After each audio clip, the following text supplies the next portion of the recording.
Hi, it's Rob from bcsnowmobile.com. Today we're going to be doing a pre-ride inspection on our snowmobile. So, a good thing to have, go through your owner's manual. If you've got one of these, that's great. If you don't, sometimes you can go online for the year and model of your sled and find one. Anyway, so we're going to start just generally looking over our sled, making sure that nothing's broken, everything's functioning properly, that the fluid levels are good. If they need topped up, we want to top them up before we go for a ride. The worst thing that can happen, you get out there and you find out that you ran out of oil and seize your engine, or you ran out of coolant. Same thing. It's a sad day when you get out there and have a problem like that and you've got 20 miles to walk. If you don't have your buddy with you, which you should have, you're in big trouble. It can sometimes be fatal. So we're going to just generally look over the sled, make sure your skis, nothing's broken or bent. We're going to come down here and we're going to look at the suspension components on the skid frame. So again, we want to check things like our springs, our shocks, things that can bend, shocks, shock mounts. Your sliders here, or high faxes, check those for wear. There's little wear marks in them. Again, your owner's manual is going to tell you a lot. Anyway, we're generally just going to check that everything looks in good shape here. On this sled, everything looks good. So we're going to go up top now.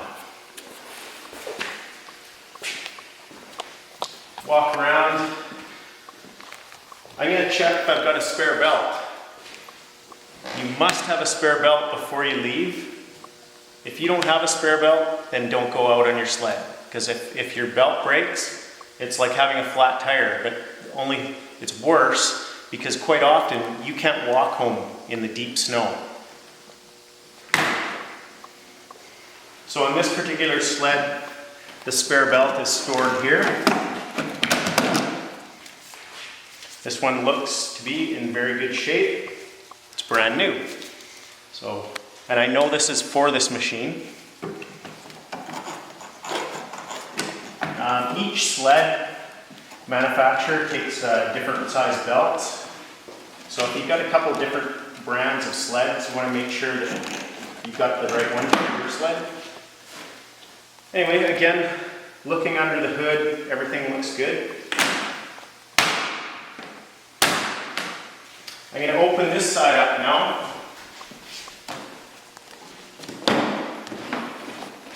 And I just want to make sure that this belt, it looks fairly good. I could remove the belt cover and have a better look at it. Again, it looks to be in pretty good shape. Things to look for in a belt would be cords hanging or excessive wear marks in it. If you've got that, then replace it. Does it have a toolkit? Yes, it's right there. Another thing I like to do, check what's in your toolkit. A lot of times if someone else has used the sled, they might have lost a couple of tools. So just make sure that you've got, okay. I've got a bit of mechanics wire, some electrical tape, emergency starting cord, plug wrench, several open and boxed end wrenches. I've got an Allen key for tightening some of the components, screwdrivers. So I'll just put these back. Toolkit looks good. And again, I've added a few extra tools to this toolkit because quite often the stock kits are inadequate. So we know we've got tools. It's good. Replace the side cover. We're going to go around to the back of the sled. Check what else we've got in here. We've got some spare two-stroke oil that's used in this. This is a two-stroke engine, two-cycle engine. So we've got a spare quart of oil. flashlight.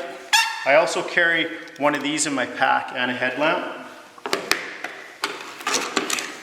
Pair of vice grips and an adjustable wrench. Another roll of tape.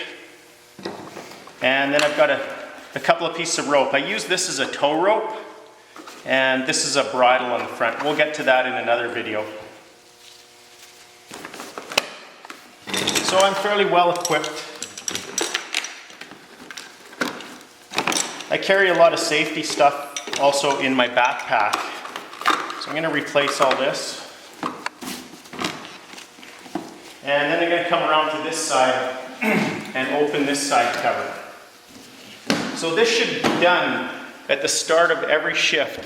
If your sled's been sitting a couple days, someone else has used it, you definitely want to check it.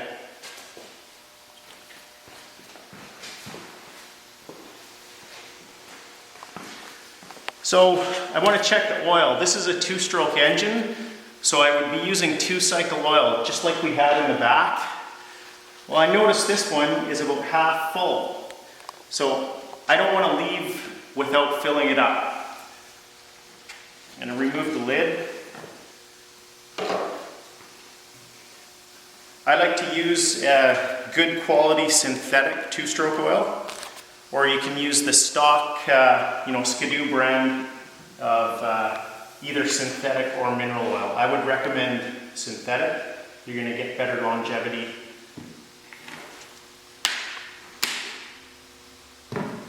So that's just about right full now, so I'm happy with that. You can see on the side here, level. Replace the cap. So another thing, this is your coolant. This sled, and most sleds built now, are water cooled, same as your car. And they take a 50-50 mix of antifreeze and water. So I see that this one's low. So I'm going to remove the cap, put it on the side here. And again, this is just the same kind of antifreeze that you'd use in your car. I've already diluted this to 50-50, so I've dumped half of it out and then filled the rest up with water so that it's 50-50 mix. I know it is. And I fashioned a funnel that fits in there quite well, just out of a water bottle.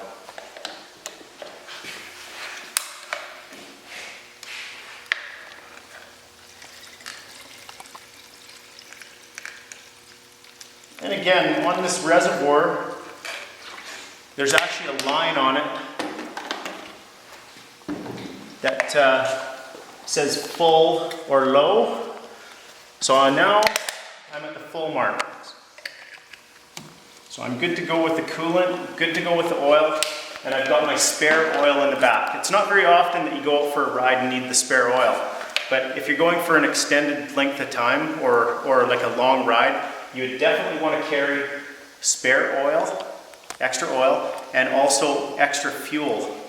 This particular machine, there's a little spot here to carry fuel. It came from the factory with the little container. Other thing we want to check on this particular sled, and most Skidoo sleds have a dipstick here. This is a chain case. And dipstick, just like your car, checking your oil in your car. Now this would take gear oil. I've chosen Bombardier brand, which is the Skidoo manufactured synthetic chain case oil. Available at the dealer. So I've got the dipstick. I'm going to replace it and take it out. As you can see, it's right up to the line here. I'm good to go on this. Sometimes I like to double check it. And again, it came out to the same level. We're good to go.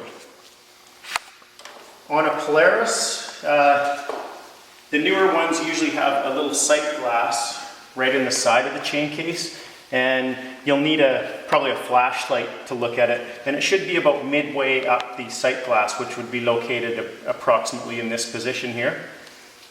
So anyway, we're good to go. We've got fuel, We've got oil. We're good on our coolant. Some of the other things I'm going to check is, does the throttle return properly? Very critical. If you trailer this sled or have it on your deck and it's got in rain or inclement weather, quite often a little bit of water can get down into the cable. You try and start it, well the cable doesn't return properly and it's wide open. As soon as it starts up, it's going to take off. So I always like to, before I get on the sled and start it, always check that the throttle returns properly. How do the brakes feel? They feel good? Yep. So we're ready to start this. This particular machine and most of the newer Skidoos have what they call a DESS. This is an anti-theft device and it's coded to this snowmobile. My buddy's snowmobile would have the same thing, but it would be coded differently, just like a different key. So I've got a red piece of tape on this because I know it's for this sled. My other sled that's got yellow on it, I've got yellow tape on it. So just a way to differentiate. So this has to be seated properly. So you put it on, it's kind of like a cap. Normally, you would probably tether this to your body. So if you fall off the sled while you're riding it, pulls off and the machine is going to shut down. So I got to make sure that this is seated. And then we're ready to start it up. So anyway, we've done our pre-ride inspection. I'm happy with everything. So, kill switch up. I would recommend putting the parking brake on.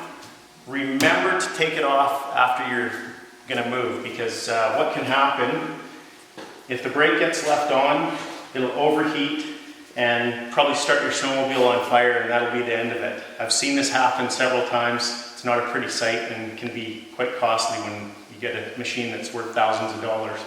Anyway, brakes on, this is on. Good rule of thumb is attach this. Most snowmobile clothing will have a little loop for this. So if this does take off, I know, it'll shut off, but also make sure that nobody's standing ahead of your sled. So kill switch up. On this sled, it's carbureted. I'm gonna have to put the choke on. Then I'm ready to start.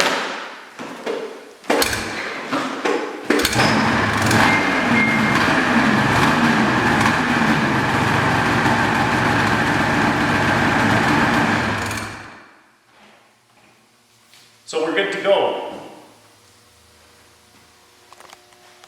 Done our pre-ride inspection, sled's good.